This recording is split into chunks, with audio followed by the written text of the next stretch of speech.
Finance commission. Finance commission அப்படின்றது article 280 சொல்லியிருக்காங்க. இது ஒரு கான்ஸ்டிடியூஷனல் பாடி. ஒவ்வொரு 5 வருஷத்துக்கு ஒரு முறை இந்த ஃபினான்ஸ் கமிஷனை இதில் இருக்கக்கூடிய சேர்மேனையும் மெம்பர்ஸையும் பிரசிடென்ட் நியமிப்பார். எப்போ? ஒவ்வொரு 5 வருஷத்துக்கும் இவர் நியமிப்பார். சரியா? இது ஒரு கான்ஸ்டிடியூஷனல் பாடி. எதுக்காக இவங்க ஒன்றா சேர்ந்துருக்காங்க அப்படின்னா, தமிழ்நாடு சென்ட்ரல் கவர்மெண்ட்டுக்கு டேக்ஸ் கட்டுது. அதே போல் இருக்கிற எல்லா ஸ்டேட்டும் சென்ட்ரல் கவர்மெண்ட்டுக்கு டேக்ஸ் கட்டுறாங்க. அந்த டேக்ஸை எல்லாம் வாங்கி சென்ட்ரல் கவர்மெண்ட்டு திரும்ப ஒவ்வொரு ஸ்டேட்டுக்கும் திரும்ப கொடுக்குறாங்க. ஆந்திராவுக்கு இவ்வளோ, கர்நாடகாவுக்கு இவ்வளோ, காஷ்மீருக்கு இவ்வளோ, பீகாருக்கு இவ்வளோ, ஒரிசா, மகாராஷ்டிரா, ஜார்க்கண்ட், பீகார் எல்லாத்துக்கும் பிரித்து கொடுக்குறாங்க. யாருக்கு எவ்வளோன்னு சொல்லி பங்கு போடணும் இல்லையா? யாராவது ஒரு பெரிய மனுஷன் முன்னாடி நின்று பங்கு போடுற வேலையை பார்க்கணும் இல்லையா? அந்த வேலையை பார்க்கறதுக்கு தான் இவங்களை அப்பாயிண்ட் பண்ணியிருக்கிறாங்க ஃபினான்ஸ் கமிஷன். இதில் இருக்கக்கூடிய ஆட்கள் யார் யார் அப்படின்னா, ஒரு சேர்மேன் இருப்பார். அவர் சீனியர் அட்மினிஸ்ட்ரேட்டிவ் ஆஃபீஸராக இருப்பார். ஒரு சீனியர் ஐஏஎஸ் ஆஃபீஸர், இல்லை senior politician, senior economist, senior senior senior அந்த மாதிரி சீனியர் லெவலில் இருக்கிறவங்க தான் சேர்மேனாக இருக்க முடியும். சரியா? அடுத்தது 4 மெம்பர்ஸ் இருப்பாங்க. இந்த 4 மெம்பர்ஸும் ஒவ்வொரு ஃபீல்டில் எக்ஸ்பர்டைஸாக இருப்பாங்க. ஒருத்தர் ஹைகோர்ட் ஜட்ஜு, அப்படி இல்லைன்னா அதுக்கு குவாலிஃபைடான பொசிஷனில் இருக்கணும். அதுக்கு அடுத்தது எக்ஸ்பர்ட்.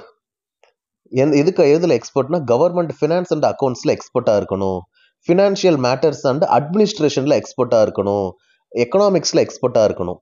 இந்த மாதிரி ஆட்களை மெம்பர்ஸாக தேர்ந்தெடுப்பார். இந்த பிரசிடென்ட் தான் அப்பாயிண்ட் பண்ணுறாரு இத்தனை வருஷத்துக்கு அப்படின்னு சொல்லி, அதாவது 5 வருஷத்துக்கு. இவங்களை செலெக்ஷன் பண்ணுற ப்ராசஸை மாற்றலாம், இல்லை குவாலிஃபிகேஷனை எக்ஸ்ட்ராவாக ஆட் பண்ணலாம். இதை எல்லாத்தையும் யார் ஆட் பண்ணணும் அப்படின்னா, பார்லிமெண்ட் தான் பண்ணணும். இவங்களுக்கான குவாலிஃபிகேஷன்ஸையும் இவங்களுக்கான செலெக்ஷன் ப்ராசஸையும் கொடுக்கறது பார்லிமெண்ட். இப்போ யார் யார் இதில் வர்றாங்கன்னு பார்த்துட்டோம். இவங்க எல்லாமே ரீஅப்பாயின்மெண்ட்டுக்கு எலிஜிபிள். இதையும் நீங்கள் ஞாபகம் வச்சுக்கோங்க.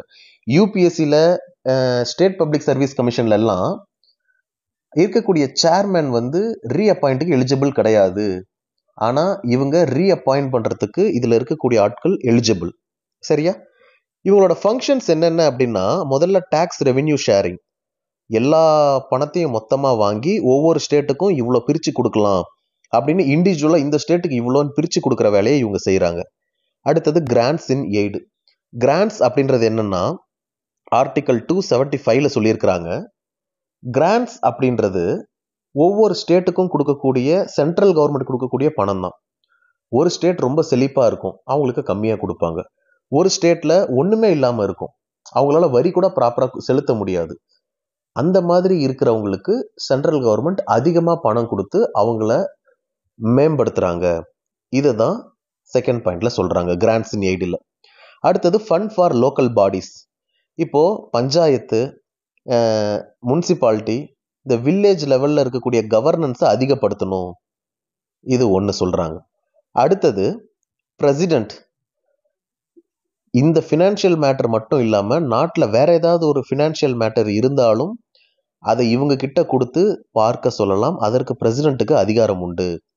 இதில் ஃபண்ட் ஃபார் லோக்கல் பாடிஸில் பார்த்தீங்கன்னா, இந்த பஞ்சாயத்து ரிசோர்ஸஸை இன்க்ரீஸ் பண்ணணும்னு சொல்கிறாங்க.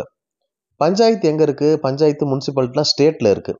அப்போ ஸ்டேட் ஃபினான்ஸ் கமிஷன் ரெக்கமெண்டேஷனோட இவங்க இதை பண்ணுறாங்க. சரியா? அடுத்தது ப்ராசஸ்.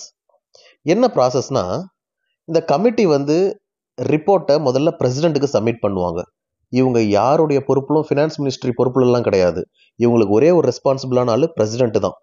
பிரசிடென்ட் கிட்ட சப்மிட் பண்ணுறாங்க. President both houses of parliament, Lok Sabha, ராஜ்யசபாவில் சப்மிட் பண்ணுறாரு.